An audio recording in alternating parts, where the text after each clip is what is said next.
Bueno, yo recuerdo sobre todo muchísimo la época desde 2008 hasta que me detuvieron a mí. Fue una época muy dura, en la cual hacer trabajo político era dificilísimo, muy difícil. Y todo empezó aquí precisamente en Barañáin, en agosto de 2008, con las detenciones de Xavier, de Luis, de Noé, de Alberto. Y ahí ya empezó, digamos, un ciclón, ¿no? A mí personalmente fue un ciclón. Fueron deteniendo gente, de ahí a 2 meses volvieron a detener a Miquel Flamarique, a Miquel Jiménez. 2 años más tarde venía la detención de Garbiñe, de Miquel, de Iker, de Ollana, de Maitane, de Raúl. O sea, una vorágine, ¿no? En enero de 2011, el 18 de enero, justo una semana más tarde de que ETA hiciera una declaración de que estaba barajando una tregua, bueno, que había pactado una tregua interna que más adelante se haría realidad, ¿no? Y yo sitúo mi detención en ese contexto, ¿no? O sea, en una locura represiva contra un movimiento y en una contestación a una posible vía de paz, ¿no? Y bueno, un poco la criminalización que sufría la juventud en aquellos tiempos, ¿no? Eso por remarcar aquellas listas negras, ¿no? Que me acuerdo comparecencias que hicimos igual 30 jóvenes de Iruñerría, ¿no? Denunciando que la policía, torturando a otros jóvenes, les había hecho firmar que nosotros éramos tal o éramos cual, ¿no? Un poco poniéndote en la diana. Yo recuerdo seguimientos de la policía al trabajo, de seguimientos de la policía debajo de casa. Un poco, no sé, te paraban en un control y te llamaban por tu nombre, no sé, un poco te marcaban, ¿no? Te marcaban y te entraba ese miedo de, hostia, yo puedo ser el siguiente, hay que puedan detener, puedan torturar, encarcelar, dispersar, ¿no? Toda esa retahíla que al final se dio, Pues bueno, yo recuerdo el día de la detención, ¿no? Había como un rumor de que iban a detener gente aquel día. Yo llegué a casa y bueno, los vi debajo de casa, vi un coche de secretas debajo de casa y me acuerdo que pensé, bueno, pues puede ser que me detengan a mí. Pero bueno, yo me fui a la cama más o menos tranquilo a dormir, no era la primera vez que veía a la policía debajo de casa. Pero bueno, esa noche entraron a las 3 de la mañana, a golpes, a portazos, pues, a la Guardia Civil, abrir la puerta, me acuerdo que fui yo a abrir, cómo me apuntaban con las metralletas, tírate al suelo, ¿no? Un acto así muy violento, muy duro, ¿cuántos hay en casa? Me acuerdo que casi no podía ni contestar de lo nervioso de que estaba. Nos sacaron a todos del piso, hicieron un registro que duró, no sé, aproximadamente 3 horas, no sé, no lo recuerdo bien. El trato fue bueno, no sé, parecía como que no iba a pasar nada malo, ¿no? Siempre oyes historias, ya desde el momento de la detención, es súper dura. A mí me dejaron despedirme de mis amigos, pero bueno, todo acabó ya una vez llegamos a la audiencia de Iruña, cuando llegó un Megán y se bajaron 4 guardias civiles encapuchados. Y ahí ya ellos mismos me dijeron, ¿no? Que se acaba la fiesta. Y ya de camino a Madrid, ya en el coche mismo, ya había conatos de ponerme la bolsa, agresiones sexuales, de bajarme los pantalones, de que me iban a cortar, de que tal. Ya unas vivencias, un camino ya muy duro, ¿no? Ya llegar a Madrid, meterte no sabes dónde, porque todo el camino vas con un antifaz, no sabes dónde estás, te bajan unas escaleras, te meten en un calabozo, una ciega, a oscuras, no ves nada, y bueno, ahí empiezas a pensar, ¿no? ¿Qué va a pasar ahora? Y es cuando empiezas a oír que no hay más gente, y que se van abriendo puertas. Yo no sabía cuántos estábamos, pero sí que sabía cuándo era mi turno de ir al interrogatorio, ¿no? Vas oyendo que se va abriendo la puerta de al lado, luego la siguiente, y dices, ya llega un momento que la siguiente es la tuya, ¿no? Y aquel nerviosismo, aquel miedo es increíble. Y ir al interrogatorio, que te pongan la bolsa desde nada más entrar ya. Y bueno, empezar a hacer preguntas, y si no les gusta lo que contestas, o no contestas bien, o no quieres contestar, no, pues ya te empiezan a ahogar, a asfixiarte, a pegarte golpes. A mí me pegaban golpes en el pecho para, no sé, para que me ahogara antes, o para que hiciera un gesto de echar aire. Y la bolsa una y otra vez, hasta que casi vomitaba. Y bueno, recuerdo, ¿no?, el día ya más fuerte, que no sé si fue el segundo día o el tercero, ¿no?, porque allá no controlas el tiempo, ¿no? El cual fue una sesión muy dura, muy dura, y yo empecé a marearme mucho. Yo, bueno, soy hipoglucémico, tengo falta de azúcar, y claro, llevaba 2 o 3 días sin comer, y me empecé a marear muchísimo, que me iba a desmayar, me caía, no tenía fuerza, y la Guardia Civil se asustaron muchísimo. De hecho, fue uno corriendo, trajo azucarillos, me los metió en la boca, otro echándome agua para que me tragara, trágatelo, ¿no? Y ellos mismos asustados de que este chaval se desmaya y lo tenemos que llevar al hospital.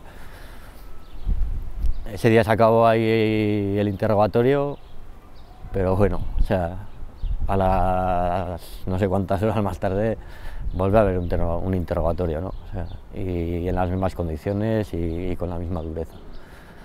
Y ya hay un momento que te rompen, ¿no? Te rompen, ya no aguantas más, y lo único que quieres es que no te pongan la bolsa, que no te peguen, que no te griten, y ahí ya están en sus manos. O sea, prácticamente yo recuerdo no poder hacer frente ya a la situación. Y ellos empiezan a preparar una declaración, la cual te tienes que aprender de memoria, a repetir una y otra vez lo mismo. Si dices algo mal, empiezas desde el principio y la volvemos a repetir una y otra vez. Incluso igual había alguna cosa que yo me negaba, que yo esto no lo voy a decir, y ya ni me ponían la bolsa, ya me la daban y me la cogían, me la ponían en la mano y me decían, ya sabes lo que hay. Recuerdo mucho el momento en el que fui a firmar la declaración policial. Me subieron a una sala en la cual había un abogado de oficio, o no sé, no me dejaron ni verlo ni hablar con él, pero bueno, yo intuía que ahí había un abogado, por lo que se hablaba. Yo solté la declaración pues como un robot, o sea, de principio a fin, y de hecho el abogado dijo, ¿no? Este joven está firmando su condena. Entonces se hizo una pregunta que fue que él dudaba del trato que estábamos sufriendo, ¿no? Yo dudo del trato que está sufriendo mi cliente, ¿no? Y el guardia civil me preguntó, ¿qué, Íñigo, te estamos tratando mal? Y yo me acuerdo contestar que no, que me están tratando muy bien, o sea, que no pasaba nada. Y por adentro el pensar, ¿no?, el cállate en referencia al abogado, ¿no? Cállate, o sea, cállate, porque yo quiero que esto pase ya, yo no quiero más problemas, ¿no? Y hoy es el día en el que pienso de cómo pude llegar a pensar eso, ¿no? Que una persona que me quería ayudar, de no querer esa ayuda, ¿no? Yo me quiero ir de aquí, y parece que esta es la vía, ¿no? Hacer un poco lo que me digan, y con eso conseguiré salir de aquí, ¿no? Bueno, dentro de la campaña Asnugal quisimos hacer un trabajo con gente referencial en clave de resolución de conflicto, y bueno, la idea que era hacer un manifiesto con 2 ideas muy simples, que sería, por un lado, acabar con el régimen de incomunicación, y por otro lado, que España cumpliera el convenio que tiene firmado en contra de la tortura desde 1987. Con esas dos ideas simples fuimos a diferente gente del Estado, bien a políticos del BNG en Galicia, bien a gente referencial de Cataluña, incluso a víctimas de atentados de ETA, y bueno, conseguimos una serie de firmas bastante potente, ¿no? Y con ese manifiesto lo que quisimos hacer es ir a diferentes instituciones a decir, ¿no?, que ya vale, que aquí se ha torturado y lo que hay que hacer es erradicar esta práctica, ¿no? Con esto venimos aquí hace una semana al Ayuntamiento de Barañáin con esta misma moción y bueno, para mí es decir que fue muy agradable ver que por primera vez se pudo escuchar en un pleno de Barañáin a una persona torturada contar su experiencia, ¿no?, contar lo que ha sufrido, lo que ha vivido y encima que esa moción se apruebe, ¿no?, y que salga adelante.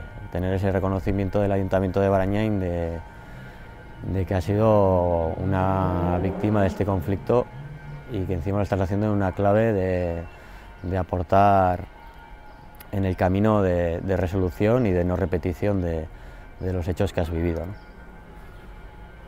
Agradezco mucho que se me diera la oportunidad de hablar y de hecho que se me escuchara. Luego sí que es verdad que el pleno se volvió un poco farragoso, pues con las declaraciones que hicieron PSN y UPN, ¿no? La gente empezó a montar un poco de follón y bueno, a mí ese aspecto no me gustó demasiado. Yo creo que a mí se me escuchó, que a otra gente también habría que haberle escuchado, aunque hubiera votado que no. Y bueno, por ese aspecto igual un poco de tristeza, ¿no? De podríamos haber dado un pequeño paso aquí de escucharnos mutuamente en lo que ha pasado en este pueblo y hemos perdido esa oportunidad, ¿no? Pero bueno, yo creo que tendremos oportunidades más adelante de poder intercambiar experiencias o lo que hemos vivido cada uno en este conflicto. Y bueno, yo me quedo con la sensación positiva de que es la primera vez que se ha escuchado a un torturado hablar en un pleno sin que nadie le corte y sin que hayan evitado que hable. Pues desgraciadamente en Barañáin tenemos mucha gente torturada, tenemos casos bastante graves, como puede ser el de Alberto, que en medio de la incomunicación tuvo que ser hospitalizado, y el trabajo que habría que hacer sería de reconocimiento, ¿no?, de que eso ha pasado, y ha pasado de verdad, y se ha permitido que pasara. Todos los torturados yo creo que nos sentimos un poco en una situación de olvido, ¿no? Casi, no diría igual de olvido, sino de que no se acepta lo que nosotros hemos vivido, ¿no? O sea, se nos echan en cara otras cosas, pero lo que a nosotros nos han hecho se oculta o se obvia o directamente se criminaliza, ¿no? O sea, como pasó en Burlata, ¿no?, que detuvieron a familiares y amigos de Iker Moreno por el mero hecho de haber hecho un mural. Es que ya no está ni permitido la mera denuncia de la tortura. Eso es un hecho muy grave y yo creo que el camino tiene que ser empezar a reconocer que aquí se ha torturado y se ha torturado impunemente.